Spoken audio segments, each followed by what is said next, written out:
Hello students, ఇవాళ క్లాస్లో మనము ఎంజీ నరేగా గురించి తెలుసుకోబోతున్నాం.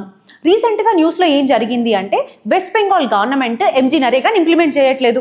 ప్రీవియస్గా ఏం జరిగింది, ఒక 3 years బ్యాక్ నుంచి సెంట్రల్ గవర్నమెంట్ ఈ ఎంజీ నరేగాకి సంబంధించినటువంటి డబ్బులు ఉంటాయి కదా, అవి వెస్ట్ బెంగాల్ గవర్నమెంట్కి ఇవ్వట్లేదు. ఎందుకని చెప్పేసి అంటే ఎంజీ నరేగాలో సెక్షన్ 27 అని ఉంటుంది. సెక్షన్ 27, ఈ 27 కింద ఫండ్స్ని ఆపేటటువంటి అవకాశం సెంట్రల్ గవర్నమెంట్కి ఉంటుందన్నమాట.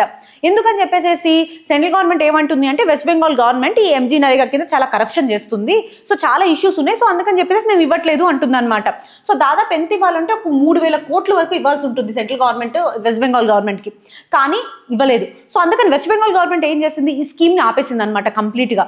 మాకు స్టేట్ లెవెల్లో స్కీమ్స్ ఉన్నాయి, మేము అవి చేసుకుంటామని చెప్పేసి ఎంజీ నరేగాని ఆపేసింది.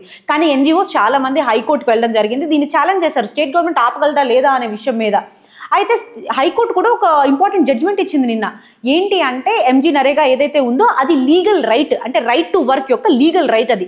సో ఎంజీ నరేగాని ఆపడానికి మీకు వీలు లేదు అని చెప్తుంది, కానీ స్టేట్ గవర్నమెంట్ దాన్ని ఇంకా ఇంప్లిమెంట్ చేయట్లేదు. సో ఇవాళ ఓవరాల్గా డిస్కషన్లో అసలు ఎంజీ నరేగా ఏంటి, ఎంజీ నరేగా యాక్ట్లో ఉన్నటువంటి కీ ప్రొవిజన్స్ ఏంటి, అండ్ దాంతో పాటుగా సిగ్నిఫికెన్స్ ఏంటి దీని ఒక్కటే, అండ్ ఛాలెంజెస్ ఏంటి ఎంజీ నరేగాకి, ఒక మెయిన్స్ ఆన్సర్ ఫార్మాట్లో డిస్కస్ చేసుకోబోతున్నాం అనమాట. సో ఫస్ట్ వచ్చేటప్పటికి ఎంజీ నరేగా అంటే ఏంటి, Mahatma Gandhi national rural employment guarantee act. So ఈ యాక్ట్ కింద ఎంజీ నరేగా స్కీమ్ అనేది వచ్చింది. ఇది రైట్ టు వర్క్ ఇస్తుంది అనమాట. ఎన్ని రోజులకి, 100 daysకి రైట్ టు వర్క్ అనేది ప్రొవైడ్ చేస్తుంది. ఇది ఎప్పుడు తీసుకొచ్చాం, 2005లో తీసుకురావడం జరిగింది. ఒక్కసారి కీ ప్రొవిజన్స్ చూద్దాము. ఫస్ట్ ఎలిజిబిలిటీ క్రైటీరియా, ఒకవేళ ఒక పర్సన్ ఇండియన్ సిటిజన్ అయి ఉండాలి, దాంతోపాటు 18 years కన్నా ఎబో ఏజ్ ఉండాలి, అండ్ దాంతో పాటుగా రూరల్ బ్యాక్గ్రౌండ్ నుంచి ఉండాలన్నమాట. ఇది ఎలిజిబిలిటీ క్రైటీరియా ఉంది ఈ ఎంజీ నరేగాకి. ఫస్ట్ ఇండియన్ సిటిజన్ అయి ఉండాలి, ఇంకొకటి 18 years ఆఫ్ ఏజ్ ఉండాలి, అండ్ ఆ తర్వాత వచ్చేటప్పటికి రూరల్ బ్యాక్గ్రౌండ్ నుంచి ఉండాలన్నమాట, రూరల్ హౌస్ హోల్డ్ అయి ఉండాలి. సో ఈ 3 ఎలిజిబిలిటీ క్రైటీరియాగా ఉన్నాయి. తర్వాత గ్యారంటీడ్ ఎంప్లాయ్మెంట్, ఈ నరేగాతో ఎవరైతే అప్లై చేసుకుంటారో ఈ వర్కర్ కార్డ్స్కి వాళ్ళకి గ్యారంటీడ్గా 100 days ఆఫ్ ఎంప్లాయ్మెంట్ అనేది ఇవ్వడం జరుగుతుంది ఈ నరేగా కింద. ఓకే, నెక్స్ట్ వచ్చేటప్పటికి అన్ఎంప్లాయ్మెంట్ అలవెన్స్. ఇన్ కేస్ నాకు ఎంప్లాయ్మెంట్ కావాలి అని చెప్పి ఒక పర్సన్ వచ్చిన తర్వాత 15 రోజుల పాటు కూడా ఎంప్లాయ్మెంట్ ప్రొవైడ్ చేయలేకపోతే అక్కడ నుంచి అన్ఎంప్లాయ్మెంట్ అలవెన్స్ ఇవ్వాల్సి ఉంటుందన్నమాట. ఎంత ఇస్తారు, ఫస్ట్ వచ్చేటప్పటికి దాదాపు 1/4 ఆఫ్ ద డైలీ వేజ్ ఇస్తారు, ఆ తర్వాత half of the daily wage ఇస్తారు. సో ఎన్ని డేస్ అంటే 15 days తర్వాత నుంచి మనకి అన్ఎంప్లాయ్మెంట్ అలవెన్స్ అనేది ఇవ్వాల్సి ఉంటుంది. ఆ తర్వాత కీ ప్రొవిజన్ వచ్చేటప్పటికి సోషల్ ఆడిట్. ఈ ఎంజీ నరేగా యాక్ట్లో సెక్షన్ 17 ఉంటుందన్నమాట. ఈ సెక్షన్ 17 సోషల్ ఆడిట్ గురించి చెప్తుంది. అంటే ఏదైతే ఇన్ఫ్రాస్ట్రక్చర్ క్రియేట్ చేస్తారో కమ్యూనిటీ పార్టిసిపేషన్తో ఆడిట్ అనేది చేయాల్సి ఉంటుంది. Next preference for employment near the residence, ఎక్కడైతే ఇల్లు ఉంటుందో అక్కడికి దాదాపు 5 kilometers లోపల ఎంప్లాయ్మెంట్ అనేది ప్రొవైడ్ చేస్తారు. ఇన్ కేస్ 5 kilometers కన్నా తర్వాత ఎంప్లాయ్మెంట్ అంటే ఆ రేడియస్ అనేది దాటింది అనుకోండి, ఈ ట్రావెలింగ్ ఛార్జెస్ కూడా గవర్నమెంట్ ప్రొవైడ్ చేస్తుంది అనమాట మనకి. ఆ తర్వాత ఇంకొక కీ ప్రొవిజన్ వచ్చి డీసెంట్రలైజ్డ్ ప్లానింగ్. ఇక్కడ ఏంటి అంటే ఏదైతే ఇన్ఫ్రాస్ట్రక్చర్ కట్టాలనుకుంటున్నారో, ఏవైతే చేయాలనుకుంటున్నారో దాన్ని ప్లాన్ చేసేది ఎవరు, పంచాయత్ రాజ్ ఇన్స్టిట్యూషన్స్.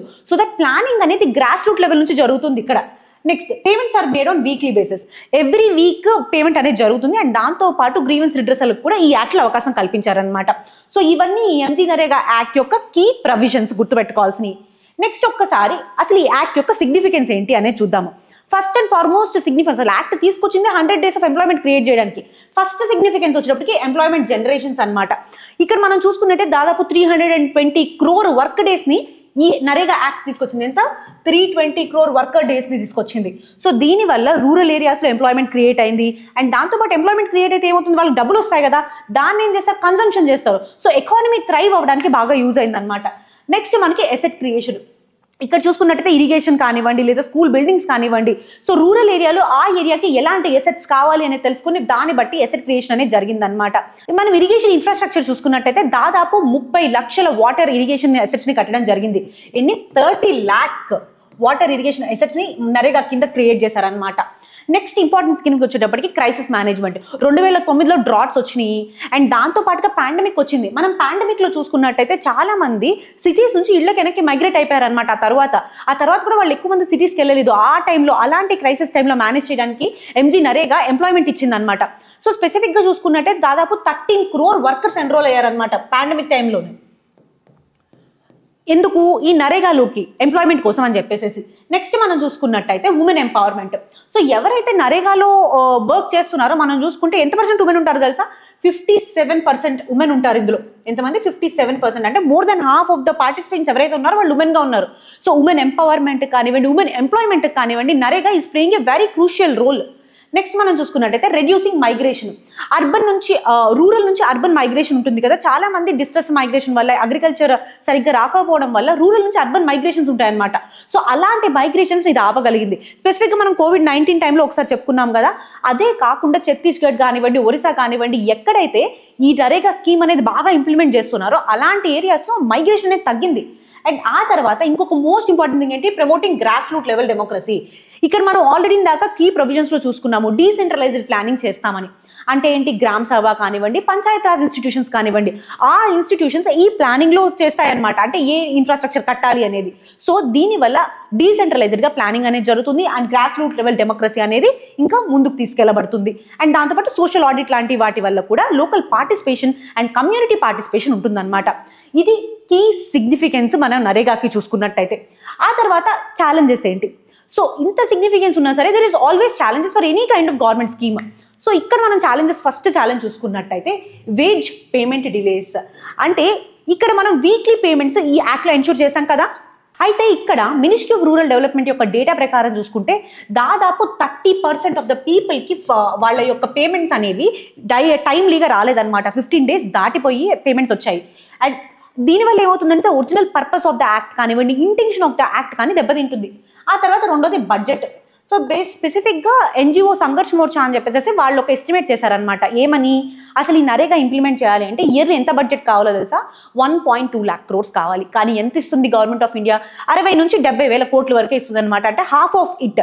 సో దానివల్ల ఎఫెక్టివ్గా ఇంప్లిమెంటేషన్ చేయలేకపోతున్నామని చెప్పడం కూడా జరిగిందనమాట. Next central state fund issues. Already ఈ టాపిక్ స్టార్ట్ చేసినప్పుడు మనం బెంగాల్ గురించి మాట్లాడుకున్నాము. బెంగాల్లో నరేగా ఇంప్లిమెంట్ చేయట్లేదు అని చెప్పేసి. ఎందుకని? సెక్షన్ 27 క్రింద సెంట్రల్ గవర్నమెంట్ ఫండింగ్ ఆపే అవకాశం ఉంటుంది. సో ఫండింగ్ ఆపేసినప్పుడు ఆ స్టేట్ గవర్నమెంట్ ఈ స్కీమ్ని ముందుకు తీసుకెళ్లలేదు కదా. సో సెంట్రల్ స్టేట్ యొక్క పొలిటికల్ ఇష్యూస్ వల్ల కూడా ఈ ఫండింగ్ ఆపడం అనేది జరుగుతుంది అనమాట. నాట్ ఓన్లీ బెంగాల్, మల్టిపుల్ స్టేట్స్కి ఇవ్వకుండా కూడా ఉంది central government. Next technological issues. So ఈ నరేగాలో ఏంటంటే payment Aadhaar based enabled payment system చేస్తారనమాట, AEPS అంటారు.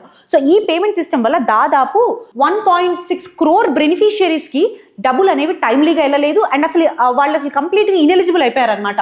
ఆ తర్వాత చూసుకున్నట్టయితే కరప్షన్, గోస్ట్ బెనిఫిషరీస్ అంటారు. సో స్పెసిఫిక్గా CAG 2020లో ఒక రిపోర్ట్ ఇచ్చిందనమాట. ఈ రిపోర్ట్లో ఏం చెప్పిందంటే ఈ జాబ్ కార్డ్స్ ఏదైతే నరేగా కింద జనరేట్ చేస్తున్నారో చాలా ఫేక్ జాబ్ కార్డ్స్ ఉన్నాయి. అండ్ దాంతోపాటు ఇన్ఫ్రాస్ట్రక్చర్లో క్రియేషన్లో కరప్షన్ ఉంది. అండ్ ఇంకా గోస్ట్ బెనిఫిషరీస్, అసలు ఎక్కడ లేని వాళ్ళంతా అందులో ఉంటున్నారు అని చెప్పేసి చెప్పడం జరిగింది. సో దీనికి ఇంకా 2023లో తెలంగాణలో చూసుకున్నట్టే దాదాపు 1,00,000 ఫేక్ జాబ్ కార్డ్స్ దొరికాయంట. సో ఇది the extent of corruption happening in the MG NREGA. Next మనం చూసుకున్నట్టయితే పూర్ కోఆర్డినేషన్. ఇక్కడ నరేగా కింద ఏదైతే ఇన్ఫ్రాస్ట్రక్చర్ క్రియేట్ చేస్తాం కదా, డబుల్ అసెట్ క్రియేషన్ అవుతుంది. ఎందుకని చెప్పేసి మనకు కొన్ని స్కీమ్స్ ఉన్నాయి. ప్రధాన మంత్రి గ్రామ్ సడక్ యోజన అని కానివ్వండి, లేదా ఇంకొకటి వచ్చేటప్పటికి ప్రధాన మంత్రి హౌసింగ్ స్కీమ్స్ ఉన్నాయి. ఇంకా దాంతోపాటు ప్రధాన మంత్రి కౌశల్ వికాస్ యోజన. సో ఈ మల్టిపుల్ స్కీమ్స్ కింద మల్టిపుల్ అసెట్స్ అనేవి క్రియేట్ చేస్తూ ఉంటారు కదా. So double creation of the assets అనేది జరుగుతుంది. అండ్ దాంతో పాటుగా రెండో విషయం ఏంటంటే ఈ కోఆర్డినేషన్ లేకపోవడం వల్ల ఈ అసెట్స్ యొక్క మెయింటెనెన్స్ అనేది సరిగ్గా జరగట్లేదు. ఈ నరేగాలో అసెట్ క్రియేషన్ వరకే ఉంటుంది, దాని మెయింటెనెన్స్ మీద ఎక్కువ వీళ్ళు ఇంపార్టెన్స్ చూపించట్లేదు అనమాట. సో దానివల్ల ఏమవుతుంది?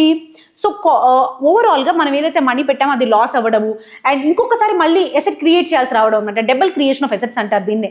సో ఈ పూర్ కోఆర్డినేషన్ వల్ల ఈ డబుల్ క్రియేషన్ ఆఫ్ అసెట్స్ అనేది బాగా ఎక్కువైపోయింది అనమాట. సో ఇవి మేజర్ ఛాలెంజెస్ నరేగాకి మనం చూసుకున్నట్టయితే. So despite of this challenges world bank ఒక రిపోర్ట్లో ఏం చెప్పిందో తెలుసా?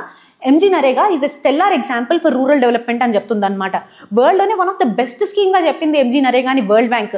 అండ్ ఇదే కాకుండా ఇన్ని ఛాలెంజెస్ ఉన్నా సరే, ఏదైనా ఎకనామిక్ క్రైసిస్ వచ్చినా కానివ్వండి, లేదా రూరల్ మైగ్రేషన్ ఇష్యూస్ వచ్చినా కానివ్వండి, సో వీటన్నిటిని ఒక ఎక్స్టెంట్లో కాపగలిగిందంటే that is the reason MG NREGA. Thank you for listening to us. మీరు కామెంట్ సెక్షన్లో మీకు ఇంకా ఏ టాపిక్స్ మీద ఇలాంటి అనాలిసిస్ కావాలి అనుకుంటున్నారో చెప్పండి. Thank you so much.